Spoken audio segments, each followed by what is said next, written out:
फाक साहब, ये बताइएगा कि जो CRO डिपार्टमेंट है, इसमें आपकी मुख्तलिफ़ किस्म की ब्रांचेज़ हैं, जिसमें स्केच दिया जाए, किसी की तस्वीर दी जाए तो वो भी आ जाती है। फिर कोई मोबाइल पे जो डाटा एनालिसिस भी किया जाता है। क्या मदद मिलती है लोगों को इससे और क्या कुछ आप कर पाते हैं? CRO की वैसे टोटल 12 ब्रांचेज़ हैं।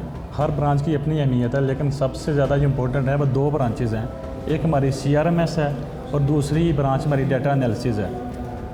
2 तरह से हम बेसिकली काम करते हैं IO को असिस्ट करने के लिए, लोगों की फैसिलिटेशन के लिए।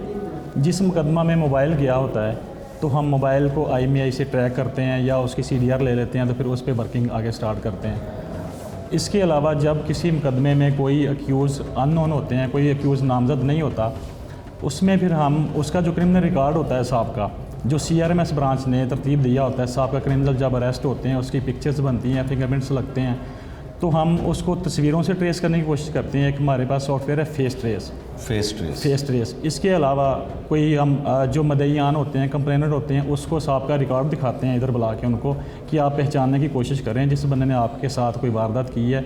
अगर वो उनमें से पहचान लें तो फिर हम उसको फर्दर जो है ना IO को वो टारगेट दे देते हैं। ठीक है। अच्छा शफाक साहब, ये बताइएगा, एक जियो फेंसिंग होती है, कोई वारदात हुई है तो कहते हैं जी वहाँ पे जियो फेंसिंग करवाई जाएगी, वो भी इसी डिपार्टमेंट के ज़रिए होती है और वो उसका तरीकाकार क्या है? जी बिल्कुल, जब बिल्कुल जो ब्लाइंड केस होता है उसमें हमारे पास CCTV फुटेज से, कोई वीडियो से, या कोई हमें कंप्लेनेंट बता दे कि हमने अक्यूज पर्सन को कॉल करते हुए सुना है, तो फिर हम उस वक्त का वो डाटा ले लेते हैं। BTS डाटा उसको बेसिकली हम कहते हैं, कंपनी से ले लेते हैं।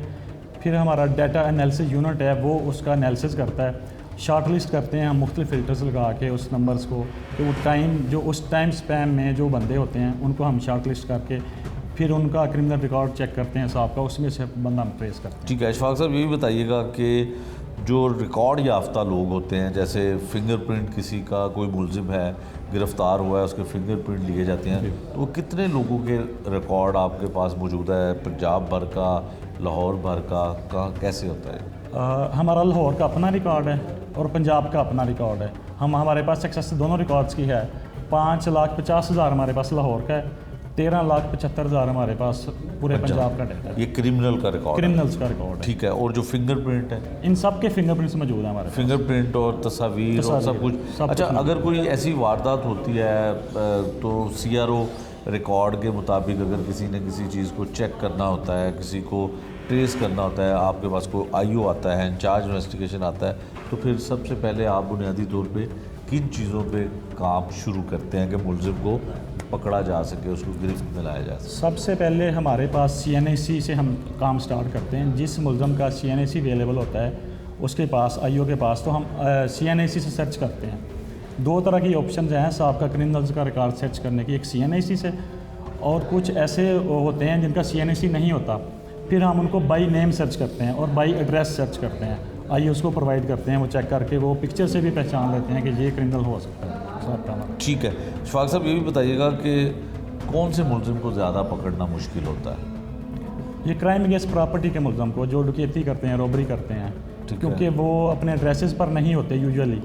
जो उनका CNAC बना होता है वो अपने एड्रेसेस पर नहीं होते हैं और अपने मोबाइल फ़ोन भी वो इस्तेमाल नहीं करते हैं, अपने नाम की सिमें इस्तेमाल नहीं करते हैं। ठीक है। उनको ट्रेस आउट करना मुश्किल होता है। ठीक है। दूसरा ये बताइएगा कि क्या चांसेस होते हैं, कितने % चांसेस होते हैं कि मुलजिम इतना कुछ रिकॉर्ड होने के बावजूद भी, तमाम डाटा एनालिसिस करने के बावजूद भी आपसे बच पाए?